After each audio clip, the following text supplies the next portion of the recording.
Assalamualaikum warahmatullahi wabarakatuh. Alhamdulillahi rabbil alamin alladzi an'amana bi nikmatil iman wal islam walladzi ja'ala sahru ramadhana sahru siyam lil mu'minin wa farhatan lil muttaqin. Asyhadu an la ilaha illallah wahdahu la syarikalah wa ashhadu anna Muhammadan abduhu wa rasuluhu shadiqul wa'dil amin. Allahumma sholli wa sallim wa barik ala sayyidina wa maulana Muhammadin wa ala alihi wa sahbihi ajmain.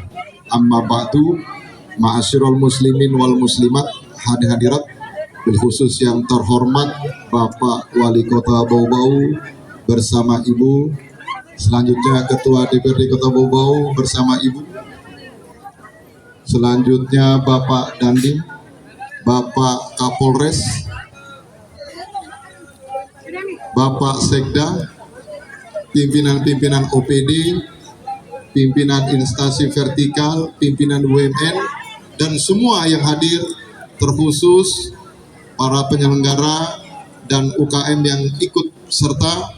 Mudah-mudahan di hari yang penuh rahmat dan barokah ini Allah Subhanahu wa Ta'ala senantiasa memandang kita sehingga kita diridhoi, dirahmati, dan diberkahi. Amin ya Rabbal alamin. Bapak Ibu yang dirahmati Allah Subhanahu wa Ta'ala, Ramadan sekalipun hadir dengan warna yang berbeda, tapi itu bukan jadi masalah buat orang yang beriman. Sebab berbeda itu sunatullah, tidak bisa dihindarkan. Kalau semua jadi wali kota, siapa yang jadi rakyatnya? Kalau semua rakyat, siapa yang jadi wali kotanya? Seperti itu. Karena ada langit, ada bumi, ada siang, ada malam, ada laki-laki, ada perempuan. Semua hadir berbeda sebagai bentuk sunatullah. Selama itu tidak melanggar ketentuan Allah, maka perbedaan itu tanpa disadari saling melengkapi satu dengan yang lainnya. Satu contoh, Pak Wali, Pak Ketua DPR, Pak Sekda, Pak Dandim, Pak Kapolres, alim ulama dulu pernah mengajarkan ini 5 jari, beda bentuk, beda fungsi. Ada jari telunjuk, ini pemerintah, Pak Wali Kota. Ada jempol yang pendek dan gemuk, ini para pedagang. Selanjutnya jari tengah, ini para alim ulama, tokoh-tokoh yang ditinggikan dan dibesarkan. Ada jari manis, biasa ada cincin yang mengingkat. Ada jari kelingking yang kecil. 5 jari beda bentuk, beda fungsi, Bapak Ibu. Tapi ketika mereka mau bersatu dalam satu kepalan tangan, akan menghadirkan kekuatan. Yang nggak percaya boleh maju, Pak. Rontok gigi kita. Tapi kepalan yang kuat ini, kata para kiai, ketika kelingkingnya dibuka, maka kepalan yang kuat akan lemah seketika. Kita disadarkan, ternyata kuatnya orang besar karena hadirnya doa orang kecil. Maka di sini Ramadan melatih kita membangun jiwa empati untuk kita sadar akan makna berbagi. Maka momentum seperti ini sangat luar biasa. Terima kasih kepada penyelenggara yang menjadi penyelia dan penyedia kegiatan ini dan Pak Wali Kota meresmikannya. Masya Allah, tabarakallah. Mudah-mudahan hal semacam ini menjadi pengikat silaturahim antar kita semua sehingga rahmat Allah turunkan walaupun kita dihadirkan untuk berbeda. Selanjutnya Bapak Ibu, Ramadan mengajarkan ilmu yang luar biasa. Yang pertama, Ramadan mengajarkan tidak membenarkan yang biasa tapi membiasakan yang benar. Siklus kehidupan 24 jam yang benar buat kita orang yang beriman itu Ramadan, Pak. Bangunnya sebelum subuh, kemudian minta ampunan dalam qiyamul lailnya, terus lanjut sholat subuh, kemudian sepanjang puasa dia menjaga dirinya untuk tidak dikena dosa, terus berbuka dengan keluarga, terus lanjut malam ibadah dan tadarus Quran. Seperti itu seharusnya orang beriman, karena realitas hakikat kehidupan dimaktub dalam Quran, wa ma khalaqtul jinna wal insa illa liya'buduni. Tidak aku ciptakan jin dan manusia kecuali untuk ibadah kepadaku. Nah, Ramadan ini tempatnya ibadah, momentum yang paling mudah untuk menjaga ibadah. Makanya ulama juga menyebut Ramadan itu bulan chargernya iman. 11 bulan Pak kita ditempa dengan segala ujian dan cobaan kehidupan, lobet iman tak. Kalau HP harus dicas, manusia imannya juga butuh dicas. Ramadan inilah tempat untuk mengecas iman, supaya punya modal besar menghadapi tantangan di 11 bulan ke depan. Bapak Ibu yang dirahmati Allah Subhanahu wa taala, Allah berfirman untuk perintah puasa, dan perintah ini akan didengungkan terus di masjid manapun kita sholat tarawih. Bismillahirrahmanirrahim. Ya ayyuhalladzina amanu kutiba alaikumusiyam kama kutiba alal ladzina min qablikum la'allakum tattaqun. Kita diwajibkan puasa karena kita bagian orang yang beriman, sebagaimana orang-orang yang terdahulu. Tapi puasa orang terdahulu jauh lebih berat Bapak dan Ibu. Contoh Nabi Daud, sehari puasa sehari tidak, sehari puasa sehari tidak. Insya Allah kalau ikut puasa Nabi Daud tidak ada itu obesitas, semua langsing, karena puasanya terjaga setiap hari. Tidak perlu diet, tidak perlu ini dan itu. Tapi puasa kita umat Muhammad sangat ringan, menjaga makan minum dan yang membatalkan dari terbit fajar sampai terbenam matahari. Ringan kita, itu pun hanya setahun sebulan sekali. Jamaah yang dirahmati Allah SWT, selanjutnya Nabi menegaskan man shoma ramadhana imanan wa ihtisaban. Ini stressing pointnya yang kadang-kadang ibu-ibu gagal memahaminya. Kalau bapak aman, man shoma ramadhana imanan wa ihtisaban ghufirallahu ma taqaddama min dambi. Barang siapa yang menyambut datangnya Ramadan, kata Nabi, imanan dengan iman yang dalam dada, wa ihtisaban, merasa kecukupan. Dikandung maksud Pak Wali, Ibu. Kita kan setiap Ramadan datang, Ibu jawab dengan jujur. Di pasar barangnya tambah murah apa tambah mahal? Mahal. Semakin dekat dengan Lebaran, tambah mahal apa tambah murah? Tambah mahal. Tanpa sadar, kita sepakat Ramadan bulan rahmat, bulan diturunkan Quran, banyak keberkahan, semua dosa diampunkan, pahala dilipat gandakan, sepakat. Tapi lucunya gara-gara yang tadi disebut, mengeluh keluar dari lisan.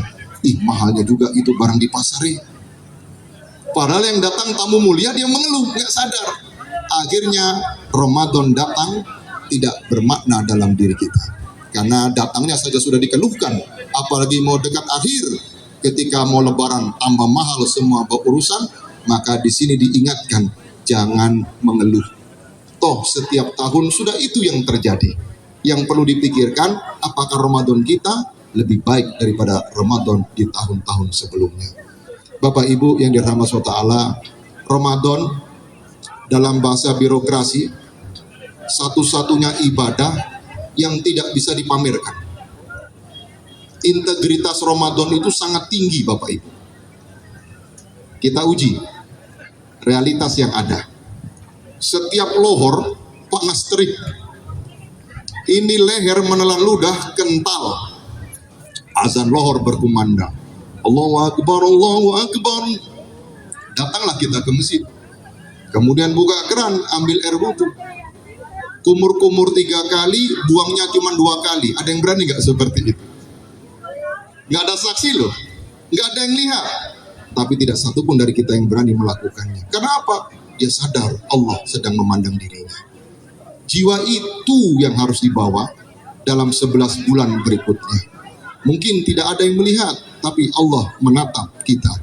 Walaupun itu bisa disembunyikan, tapi Allah mengetahui apa yang nampak, termasuk apa yang kita gaibkan. Bapak Ibu yang dirahmati Allah, selanjutnya Ramadan juga merupakan ibadah paling ikhlas. Karena kalau ibadah yang lain itu ada imbalan, tapi kalau Ramadan susah kita mau menunjukkan, apalagi minta imbalan. Satu contoh, orang sholat bisa bergaya khusyuk, imbalannya dipuji orang. Wih, khusyuknya sholatnya dia. Kita sodako, mungkin keluar Soekarno-Hatta warna merah mau masuk kota amal, bisa dapat balasannya, ujiannya. Yang haji, mungkin gelang haji nggak copot-copot, nah, terus nggak dipanggil haji tambah marah, nah itu juga bisa jadi ujiannya. Tapi kalau ibadah puasa Bapak Ibu tidak bisa dipamerkan, Allah yang membalas sendirinya. Makanya ikhlas itu bagian daripada ibadah Ramadan yang mendekatkan kepada predikat takwa. Pertanyaannya, ini sambil ngecek waktu ini. Maghrib masih 18 menit. Jadi bukan kultum ini, jadi kuldum. 20 menit. Kita lanjut. Bapak Ibu, kalau ditanya apa itu ikhlas? Ada yang menjawab mungkin tanpa pamrih Pak Ustadz, boleh. Tidak harap imbalan Pak Ustadz, bagus. Tapi ini Al-Quran turun di bulan Ramadan, dan Ramadan satu-satunya bulan yang disebut dalam Al-Quran. Maksudnya, kembalikan ke Al-Quran. Ikhlas, ada tuh surat Al-Ikhlas, Bapak Ibu hafal. Bismillahirrahmanirrahim. Qul huwallahu ahad, Allahus somad, lam yalid walam yulad, walam yakul lahu kufuwan ahad. Judulnya Ikhlas, tapi dalam surat nggak disebut. Betul ya? Coba tengok tetangga sebelah, surat Al-Falaq. Qul a'udzu birabbil falaq, disebut. Tetangga sebelahnya lagi, An-Nas. Qul a'udzu birabbin nas, disebut. Yang di atasnya Al-Ikhlas ada Al-Kafirun. Qul ya ayyuhal kafirun, disebut. Balik Al-Qurannya, paling bawah ada Al-Kautsar. Inna a'toinakal kautsar, disebut. Yang dibaca ibu-ibu kalau malam Jumat, Yasin, disebut. Ikhlas. Seperti bagaimana dalam Al-Quran. Judulnya Al-Ikhlas, tidak disebut dalam isi. Diterjemahkan dalam kehidupan Bapak Ibu. Ini kisah klasik semasa kita masih di pondok pesantren, waktu di Gontor dulu. Para asatid ini cerita, ada 2 orang santri Bapak Ibu baru daftar di pondok pesantren. Satu namanya Ali, satu namanya Burhan. Tapi sebelum saya lanjut, mohon maaf, mungkin Bapak-bapak ada yang nama Ali? Tidak ada Pak ya? Nama Burhan? Kalau ada nama yang sama, mohon maaf, ini bukan mewakili yang bersangkutan. Ini yang diceritakan oleh para ustadz waktu di pondok. Ali anak petani Pak Wali, Burhan anak pedagang. Daftar di pondok pesantren yang sama. Ali namanya orang desa, kepo. Dia keliling pondok, dia cari mana rumahnya Pak Kiai, dia dapatkan. Setelah dapat rumah Pak Kiai, ternyata belakang rumah lahan kosong. Namanya petani Pak Wali Kota. Jiwa petaninya meronta. Harus ditanam ini lahan kosong. Ketuk pintu, tok tok tok, assalamualaikum, waalaikumsalam. Buka pintu Pak Kiai, siapa ini? Saya Ali Pak Kiai, santri baru. Mohon izin Pak Kiai, di belakang rumah Pak Kiai tanah kosong, apakah milik Pak Kiai? Betul nak, itu milik saya. Pak Kiai, boleh saya tanam sesuatu?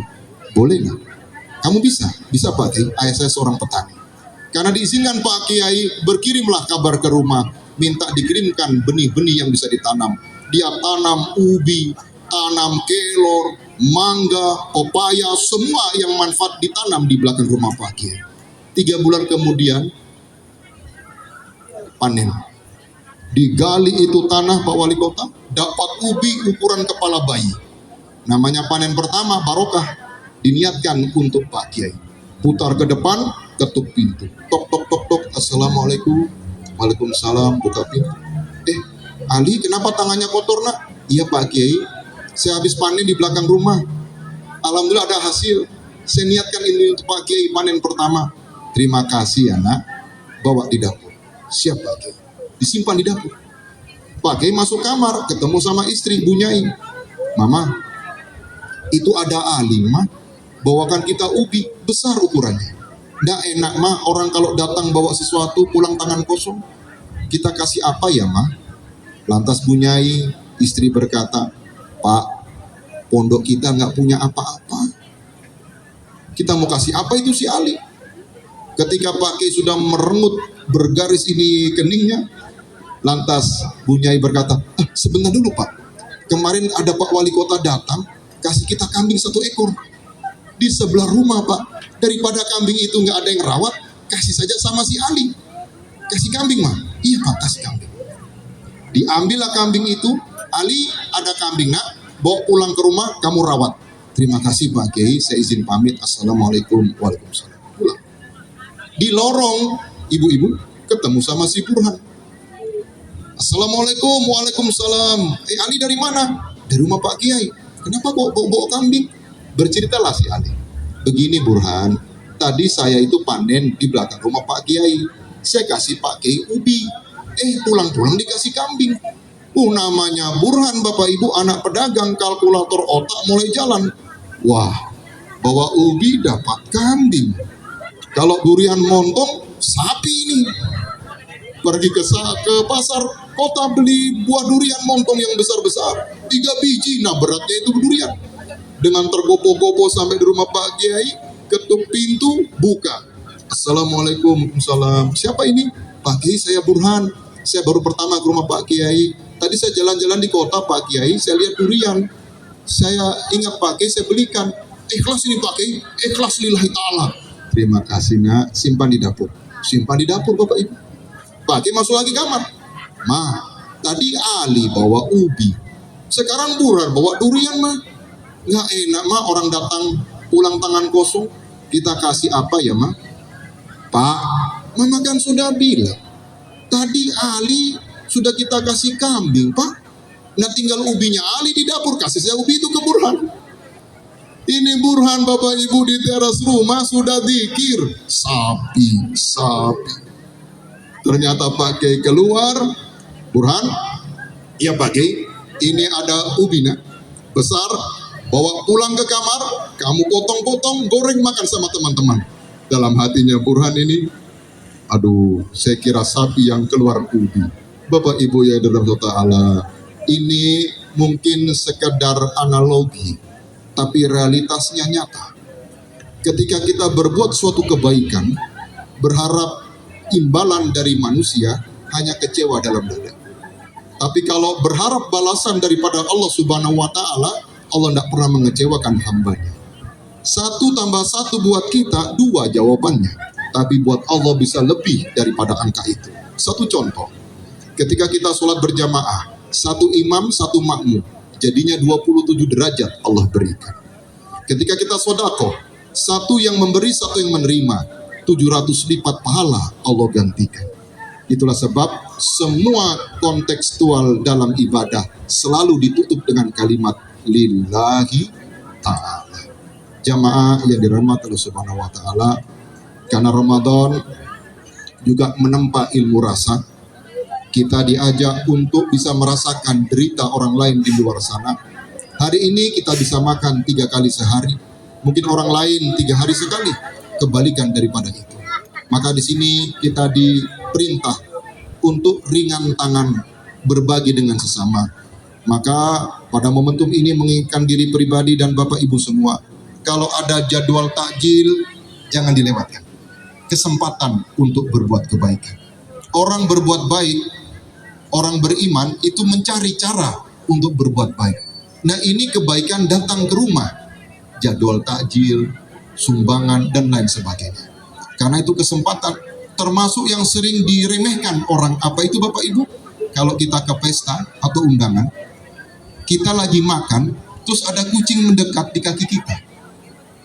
Pak, Bu, banyaknya tamu. Kenapa kita yang didatangi?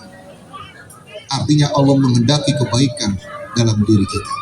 Dan itu dipilih. Tapi kadang kita sering gak sadar kaki kita, mohon maaf, gak sengaja diusir kucing itu. Padahal itu momentum. As-sodaqatu tadfa'ul bala. Sedekah itu tolak bala. Jamaah yang dirahmati Allah Ta'ala, maka Ramadan benar-benar menjadi chargernya iman. Masih 9 menit lagi Pak Wali. Jadi izin saya lanjut nih Pak Wali. Jadi bukan kultum lagi nih. Sudah kuliah 30 menit akhirnya. Yang penting kepala masih jalan, insya Allah keluar isinya. Jamaah yang dirahmati Allah Ta'ala, selanjutnya ini yang keramat. Tujuan akhir puasa itu Bapak Ibu, menjadi bayi yang baru dilahirkan.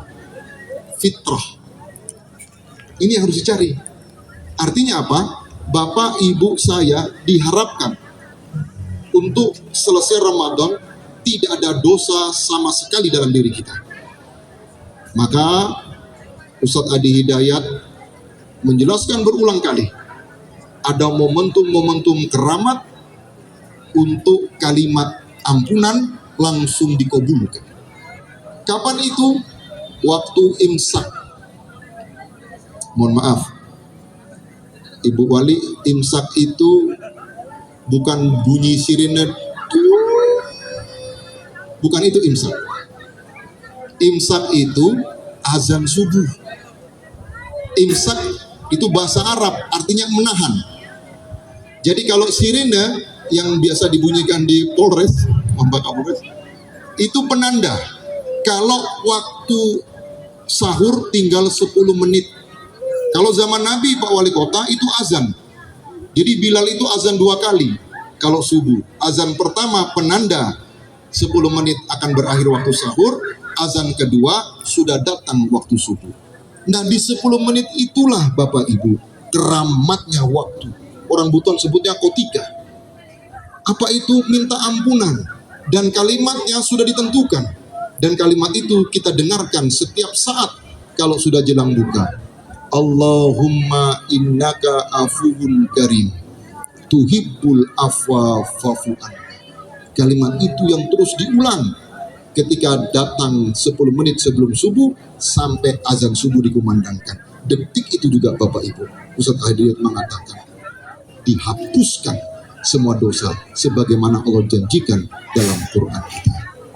Mudah-mudahan di Ramadan tahun ini kita semua diberikan Allah kesehatan paripurna, imanan kamilan, sehingga kita husnul khotimah sampai Lebaran datang. Sebagai penutup, jadi ini akhirnya kuliah Ramadan lengkap tentang pelanggaran puasa. Kalau ibu-ibu ada haid, berarti mengkodok puasa. Tapi kalau lansia, orang tua kita masih hidup, sudah nggak bisa puasa, jangan dipaksa puasa, dan memang tidak akan pernah bisa puasa, maka kita anaknya yang membayar fidyah. Hitungan Basnas Pusat di websitenya sampai hari ini itu 60.000 untuk 1 hari yang ditinggalkan.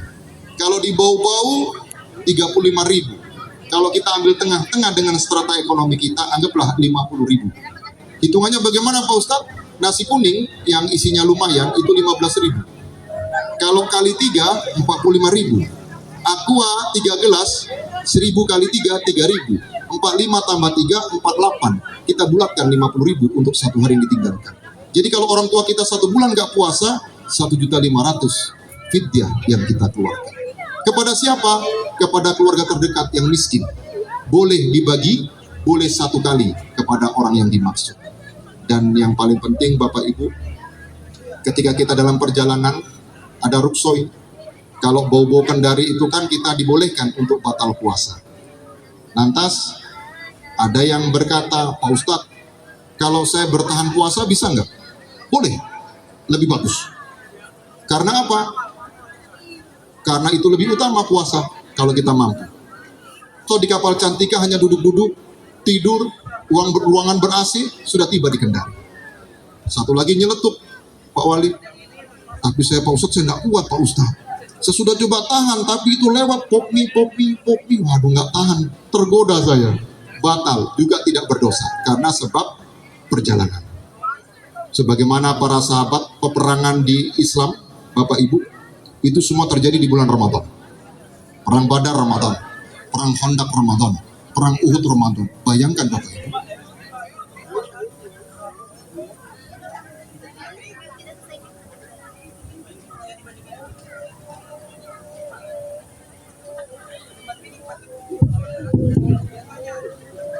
Mohon maaf, Bapak Ibu, peperangan puasa.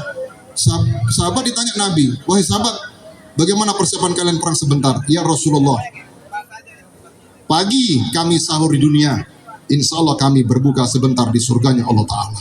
Masya Allah, itu mental mujahid. Dan itu benar, dalam keadaan puasa berperang dan tidak batal. Masa gara-gara popmi kita batal? Jamaah yang dalam Allah Ta'ala, selanjutnya tinggal 4 menit lagi ini waktu berbuka. Bagaimana ketika pelanggaran Bapak Ibu? Suami istri ketemu di siang hari. Itu pelanggaran berat Pak. Namanya kafarot. Dendanya 3 lapis. Yang pertama, berpuasa 2 bulan berturut-turut. Ibu-ibu nggak mungkin karena ada haid. Yang dikena bapak-bapak. Kenapa? Karena ibu korban saat itu. Bapak yang kena denda itu. Puasa 2 bulan berturut-turut. Tapi kalau ibu kena denda apa? 50.000 kali 2 bulan, 3 juta. Kan sebulannya tadi 1,5 kali 2, 3 juta. Berat. Kalau tidak mampu ya memberi makan 60 orang miskin. Yang nilainya 3 juta tadi. Yang dikandung maksud Bapak Ibu. Jadi Allah sediakan waktu malam. Jangan melanggar di waktu siang hari. Tapi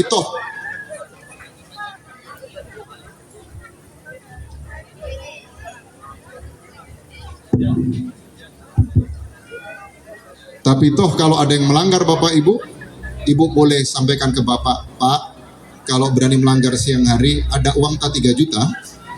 Kalau ada silakan, kalau nggak ada jangan. THR lenyap, itu lipo butuh dibeli, itu baju-baju yang diskon luar biasa. Bapak Ibu tinggal 2 menit, mari kita sama-sama membaca pengantar buka.